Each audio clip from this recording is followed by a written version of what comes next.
ಖಾತಾ ಡೀಟೇಲ್ಸ್ ತಿಳಿಯೋಣ ಬನ್ನಿ. ಖಾತೆಯ ಪ್ರಾಮುಖ್ಯತೆ ಏನು? ಖಾತಾ ಎನ್ನುವುದು ಆಸ್ತಿ ಕಾನೂನುಬದ್ಧವಾಗಿದೆ ಎಂದು ತೋರಿಸುತ್ತದೆ. ಆಸ್ತಿ ಮಾಲೀಕರು ಆಸ್ತಿ ತೆರಿಗೆ ಪಾವತಿಸಿದ್ದಾರೆ ಎನ್ನುವುದನ್ನು ಪ್ರಮಾಣೀಕರಿಸುವ ದಾಖಲೆ ಇದಾಗಿದೆ.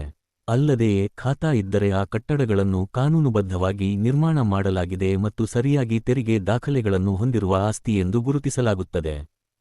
ಖಾತಾ ಇದ್ದರೆ ಆಸ್ತಿ ಮಾಲೀಕರು ಕಟ್ಟಡ ಪರವಾನಗಿಗಳು, ವ್ಯಾಪಾರ ಪರವಾನಗಿಗಳು ಮತ್ತು ಸಾಲಗಳಿಗೆ ಅರ್ಜಿ ಸಲ್ಲಿಸಬಹುದು. ಬ್ಯಾಂಕ್ನಲ್ಲಿ ಸಾಲ ಹಾಗೂ ಸರ್ಕಾರದ ಸೌಲಭ್ಯಗಳು ಸಿಗುತ್ತವೆ. ಖಾತಾ ಎಂದರೇನು? ಖಾತೆ ಇದ್ದರೆ ಸಂಕಷ್ಟವೇ? ಖಾತಾ ಎಂಬುದು ಅಕ್ರಮ ಅಥವಾ ಅರೆ ಕಾನೂನು ಆಸ್ತಿ ಅಥವಾ ನಿವೇಶನ ಎಂದು ಪರಿಗಣಿಸಲಾಗುತ್ತದೆ. ಅನುಮೋದನೆಗಳಿಗಾಗಿ ಬಾಕಿ ಉಳಿಸಲಾಗಿರುವ ಆಸ್ತಿಗಳನ್ನು ಖಾತಾ ವ್ಯಾಪ್ತಿಯಲ್ಲಿ ತರಲಾಗಿದೆ. 2014ರಲ್ಲಿ ಕರ್ನಾಟಕ ಹೈಕೋರ್ಟ್ ಖಾತಾ ಆಸ್ತಿಗಳನ್ನು ಕಾನೂನುಬಾಹಿರ ಎಂದು ಹೇಳಿತ್ತು.